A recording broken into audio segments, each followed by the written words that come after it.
नमोस्तु नमोस्तु नमोस्तु नमो ओरियंताणं नमो सिद्धाणं नमो ऐरियाणं नमो वज्रायणं नमो लोये सोवसावणं ओंकार बिंदु संयुक्तं नित्यं ध्यायन्ति योगिनः कामदं मोक्षदं चैव ओंकाराय नमो नमः।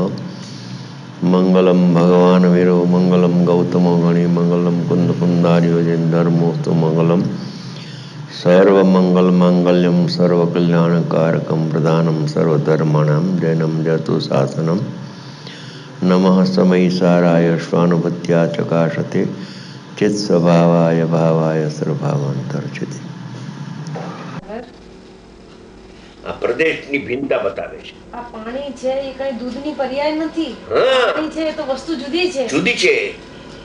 એમાં ભાવો છે એ કઈ જીવના પરિણામ નથી. વસ્તુ જુદી છે. જીવના પરિણામ જો કે તો સંયોગ સંબંધ કહેવા પડે.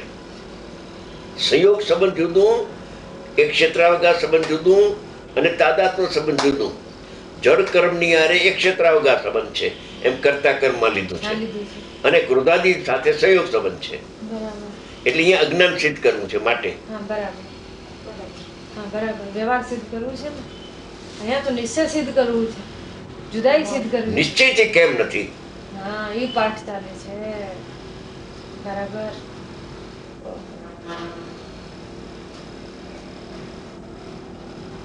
એક ક્ષેત્ર મને ભિન્નતા આયા બિલકુલ उसमें. પૂતગલના પરિણામ અને જીવ એક ક્ષેત્ર રહેલા છે. હા, ભલે રહેલા. વસ્તુ જુદી જુદી. વસ્તુ જુદી છે માટે નિશ્ચયથી એ જીવના નથી. નહીતર વ્યવહારે જીવના સિદ્ધ થઈ જશે. વ્યવહારે સિદ્ધ થઈ જાય તો બે દ્રવ્ય ની ભિન્નતા નહીં થાય. દ્રષ્ટિનો વિષય નહીં આવે. દ્રષ્ટિનો વિષય બતાવું છે. અહીંયા જ્ઞેય સિદ્ધ નથી કરવું, ધ્યેય સિદ્ધ કરવું.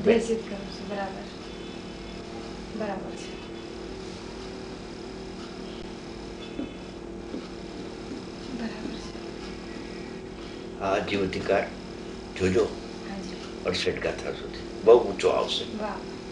હા, આ મને ઘણા વખતથી આ ચોટી ગયેલી વાત છે. ઘણા વખતથી પ્રદેશની ભિન્નતા છે, સાચી વાત છે.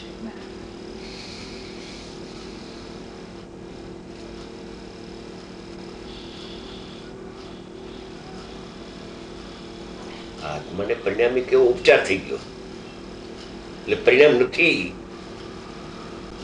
એમ. બરાબર. તો એ પરિણામ બધા પૂતગલના છે. બરાબર. અને પૂતગલના પરિણામ ને જીવના કહેવાય તો અજ્ઞાન થઈ ગયું. માટે એક ક્ષેત્રાવકાશ જીવના નિશ્ચયથી જીવના કેમ નથી કે બે પદાર્થ ભિન્ન ભિન્ન છે માટે નિશ્ચયથી જીવના નથી. વાંચો જી, આપણે પછી વિચાર કરશું. જરા એવી વાત છે, વિચાર કરવા જેવી વાત છે. હા બેન, કુંદ કુંદ નામ ત્રીજો સાચું છે અને અભેદ અનુપચાર શબ્દ બહુ ઊંચો છે. એ જ વાત અહીં કરે છે. એની જે પુષ્ટિ છે આમાંથી જ એને કાઢ્યું છે. લ્યો વાંચો. જેમ જલ મિશ્રિત દૂધનો જલ સાથે પરસ્પર અવગાહ સ્વરૂપ સંબંધ હોવા છતાં સ્વલક્ષણ ભૂત જે દૂધપણું ગુણ તે વડે વ્યાપ્ત હોવાને લીધે દૂધ જલથી અધિકપણે પ્રતીત થાય છે. દૂધ જલથી અધિક એટલે જુદા જુદાપણે પ્રતીતમાં આવે છે. નિશ્ચયથી આ ભાવો કેમ જીવના નથી એનો ઉત્તર ચાલે છે. બરાબર. જો નિશ્ચયથી દૂધ જીવનું અને દૂધ પાણીનું ને પાણી દૂધનું હોય તો બરાબર છે, પણ એમ તો કોઈ દી સામાન્ય જીવ સમજી શકે એવો દાખલા. સ્વલક્ષણ ભૂત જે દૂધપણું ગુણ તે વડે વ્યાપ્ત હોવાને લીધે દૂધ જલથી અધિકપણે પ્રતીત થાય છે. તેથી જેવો અગ્નિનો ઉષ્ણતા સાથે તાદાત્મ્ય સ્વરૂપ સંબંધ છે તેવો જલ અને દૂધનો સંબંધ નહીં હોવાથી નિશ્ચયથી જલ દૂધનું નથી. જો નિશ્ચયથી કેમ નથી એનો જે ઉત્તર માટે દ્રષ્ટાંત સિદ્ધ કર્યું. નિશ્ચયથી જળ દૂધનું નથી. જલ દૂધનું નથી, એ પરિણામો જીવના નથી. નથી, જીવના નથી એમ કહે છે. બરાબર. વાંચો હવે. નિશ્ચયથી જલ દૂધનું નથી, તેવી રીતે વર્ણાદિક ઉદ્ગલ દ્રવ્યના પરિણામો સાથે મિશ્રિત આ આત્માનો ઉદ્ગલ દ્રવ્ય સાથે પરસ્પર અવગાહ સ્વરૂપ સંબંધ હોવા છતાં સ્વલક્ષણભૂત ઉપયોગ ગુણ વડે વ્યાપ્ત હોવાને લીધે આત્મા સર્વ દ્રવ્યોથી અધિકપણે પ્રતીત થાય છે, જુદો જણાય છે. તેથી જેવો અગ્નિનો ઉષ્ણ સાથે તાદાત્મ્ય સ્વરૂપ સંબંધ છે, તેવો વર્ણાદિક સાથે આત્માનો સંબંધ નહીં હોવાથી નિશ્ચયથી વર્ણાદિક ઉદ્ગલ પરિણામો આત્માના નથી. જવાબ દઈ દીધો. કેટલું ચોખ્ખો પાઠ છે. વર્ણાદિક ઉદ્ગલ પરિણામો આત્માના નથી. નિશ્ચયથી કેમ નથી? કે પૂતગલ પરિણામો છે માટે આત્માના નથી. એમ જીવના પરિણામ હોય તો જીવના કહેવાય, પણ પૂતગલના પરિણામે જીવના કેમ હોય? કે નિશ્ચયથી નથી એમ. એટલે કે વ્યવહારથી કહે છે એ વાત ખોટી છે, નિશ્ચય કહે છે એ વાત સાચી છે.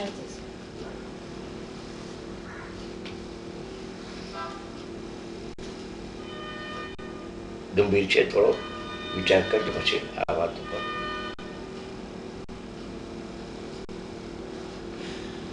એક ક્ષેત્રાવકાશ સંબંધ, સંયોગ સંબંધ અને તાદાત્મ્ય સંબંધ એમ ત્રણ લીધા છે કર્તા કર્મ અધિકારની પહેલી ગાથામાં. ક્રોધની સાથે સંયોગ સંબંધ, જળ કર્મની સાથે આત્માનો એક ક્ષેત્રાવકાશ સંબંધ લીધો છે. બરાબર. સમજી ગયા? અને વા સંયોગ સંબંધ લીધો છે કેમ કે અજ્ઞાન સિદ્ધ કરવું છે એમ. ક્રોધાદિનો કર્તા પ્રતિભાસે છે ને, એ સિદ્ધ કરવું છે એ સિદ્ધ સંયોગ સંબંધ કેવું છે ને એમ. અજ્ઞાન સિદ્ધ ન થાય. અને અહીંયા જીવ તત્વ સિદ્ધ કરવું છે એટલે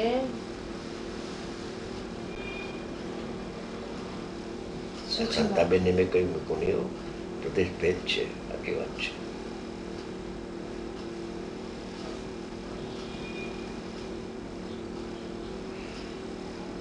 પ્રદેશ ભેદની વાત આ ગાથામાંથી નીકળે છે અને એક નીકળે છે નિયમ સારમાંથી.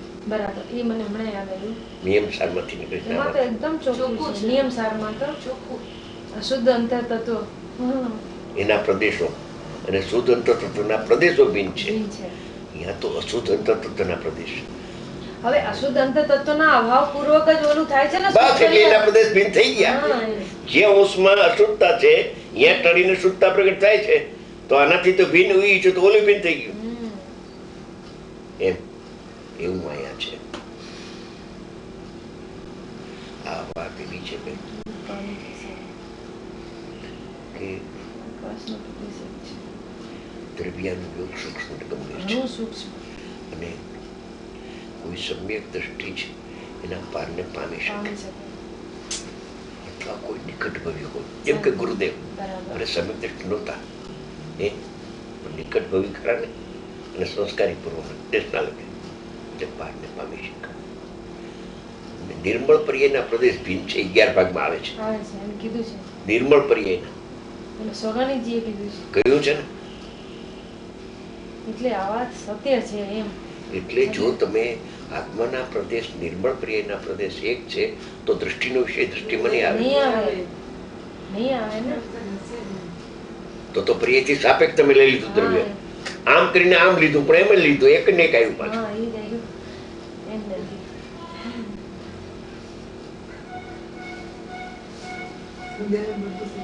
બેન ઘણું ગંભીર છે प्रदेश भेद की बात। आकाश के प्रदेश एक है क्योंकि वस्तु के प्रदेश थोड़ी एक है। देखो दूध का जब मावा बनाते हैं तो वो तो घट हो जाता है, पानी तो उड़ जाता है। तो अगर एक प्रदेश हो दोनों के, आकाश का क्षेत्र भले एक है इसलिए तो वियोग हो जाता है उसका, पानी तो उड़ जाता है, दूध तो घट हो जाता है। और अगर एक प्रदेश हो तो पानी को उड़ने से दूध भी उड़ेगा तो फिर जल जाएगा, वो कोई चीज ही नहीं रहेगी। दूध नो नाश થાય, પેડા જ ન બને। हाँ, એટલે अलग ही प्रदेश अलग है दोनों के। दूध दूध છે, જીવ છે એ દૂધની જગ્યાએ છે અને આ બધા ભાવો પાણીની જગ્યાએ છે। એ આકાશનો ક્ષેત્ર એક છે છતાં વસ્તુના પ્રદેશ એક નથી. એને હું બીજી રીતે સિદ્ધ કરું છું અચ્છા. કે નિર્મળ પર્યાય પ્રગટ થઈ એના પ્રદેશ ભિન્ન છે. જો એક જ પ્રદેશ હોય, એક ક્ષેત્ર અભિન્ન અભેદ, તો પર્યાયના નાશે દ્રવ્યનો નાશ થઈ જાય. બરાબર છે. હા, એ જ વાત થઈ. પ્રદેશ ભિન્ન છે. બરાબર. પાણી ને દૂધ એક હોય. હા, એક હોય. દૂધ પાણીના નાશે દૂધનો નાશ થઈ જાય. એમ નથી તો થતું. પાણીનો નાશ થાય છે, દૂધનો નાશ જોવામાં આવતો નથી થતો. માટે પ્રદેશ ભિન્ન છે. બરાબર. નિશ્ચયથી કેમ જીવના નથી? એવો પ્રશ્ન કર્યો હા. કે તાદાત્મ્ય સંબંધ નથી, નથી. એક ક્ષેત્ર સંબંધ છે, બરાબર. માટે નિશ્ચયથી જીવના કોઈ ભાવ નથી. લે નથી. એવો જીવ છે. હા, એવો જીવ છે. પરિણામોથી જુદો છે જીવ. જુદો છે. વાહ વાહ. આહા. એનામાં કામ થાય. બરાબર છે. નીલમ જીવ મળતો છે. ઊંચા પ્રકારથી આહા.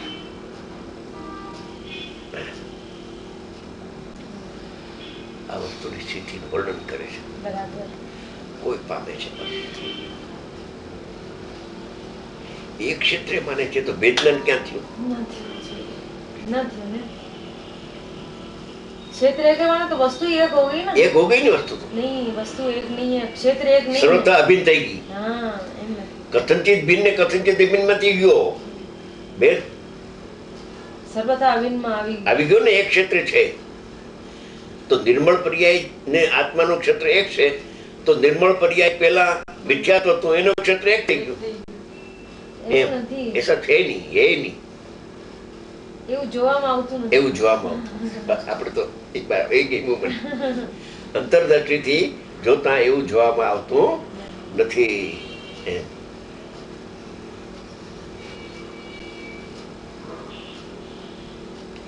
સમયસાર છે.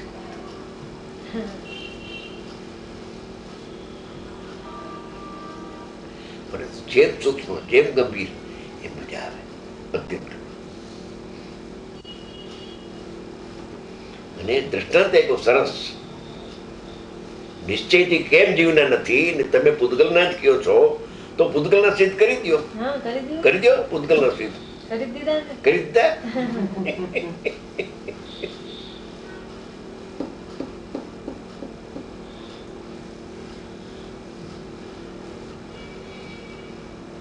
કઈ આપણે વાંચવાની ઉતાવળ નથી. આ કોલન કરવા જેવી ચીજ છે. બરાબર. મેં તમને કહી રાખ્યું છે 68 ગાથા સુધીમાં તો બહુ મજા આવશે.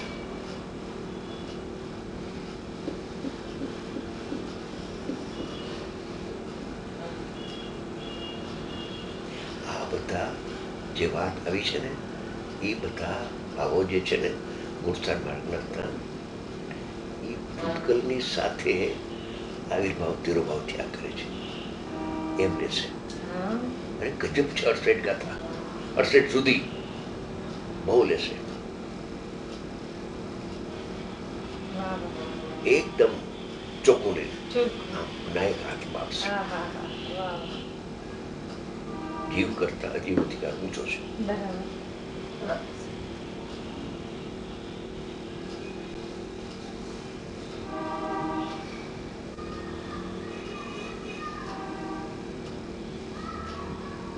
જે અનાદિ અનંત પૂતગલની સાથે એની વ્યાપ્તિ છે. 14 ગુણ સ્થાન અનાદિ અનંત બરાબર એમ કે છે.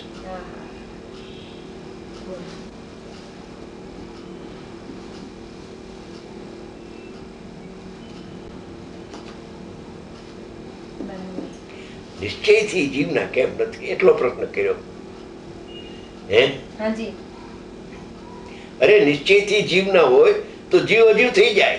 લે નિશ્ચયથી જીવ ના હોય તો જીવ અજીવ થઈ જાય. જીવ પૂતગલ. જો નિશ્ચયથી દૂધ પાણીનું હોય તો પાણી દૂધ થઈ જાય. એમ નથી. બરાબર. એમ તો બને નહીં કોઈ. બરાબર. બહુ સરસ. ખૂબ સરસ. નિશ્ચયથી કેમ જીવના નથી? બોલો. વ્યવહારથી જીવના નથી, વ્યવહારથી જીવના છે એમ તો તમે આ પાડી, પણ પાછી તમે એક બીજું કહ્યું કે નિશ્ચયથી જીવના નથી. એનું કારણ કહો. એનું કારણ જો ભલે નિશ્ચયથી જીવના નથી એ હું માની લઉં, પણ મને કારણ આપો. ક્યાં કારણે જીવના નથી? તાદાત્મ્ય સંબંધનો ઉષ્ણતા અને અગ્નિનો તાદાત્મ્ય સંબંધ છે, એમ જગગુણ શાંત સાથે જ્ઞાયક ભાવને તાદાત્મ્ય સંબંધનો અભાવ છે. બરાબર. પૂતગલ અને જીવમાં તાદાત્મ્ય સંબંધનો અભાવ છે. એટલે જીવ પૂતગલથી જુદો છે. આ તાદાત્મ્ય સંબંધ છે 68 ગાથા સુધી લેશું. પૂતગલની સાથે એ ભાવનો તાદાત્મ્ય પૂતગલની સાથે લેશું, જીવની સાથે ના નથી. અને ભાઈ અહીંયા ગુણ ઉપયોગ લીધો એમાં શું ગુણ લેવાનું? ઉપયોગ તો પર્યાય છે, લક્ષણ છે, ઈ લેવાનું, એ તો લેવું છે. ઉપયોગ વડે જુદો જણાય છે એમ લીધું. ઉપયોગ ગુણ વડે લખ્યું છે. એટલે ઉપયોગ ગુણ એટલે પર્યાય જણાય તો પર્યાય જણાય છે ને. ઉપયોગ ગુણ વડે આનાથી જુદો જણાય છે. પૂતગલ ને પૂતગલના પરિણામથી આત્મા જુદો જણાય છે, અનુભૂતિથી ભિન્ન છે, એવું ને. એટલે ઉપયોગથી ભિન્ન છે. હા, આપણે લીધું તું અહીંયા વાંચનમાં કે જ્ઞાયકમાં ક્રોધ નથી ને ઉપયોગમાં ક્રોધ નથી, લીધું તું. બરાબર. કેમ કે ઉપયોગ જ આ ભેદજ્ઞાન કરે છે કે આ જીવ છે અને આ પૂતગલના પરિણામ છે, એમ જાણવું તો ઉપયોગમાં એવું ને. એમ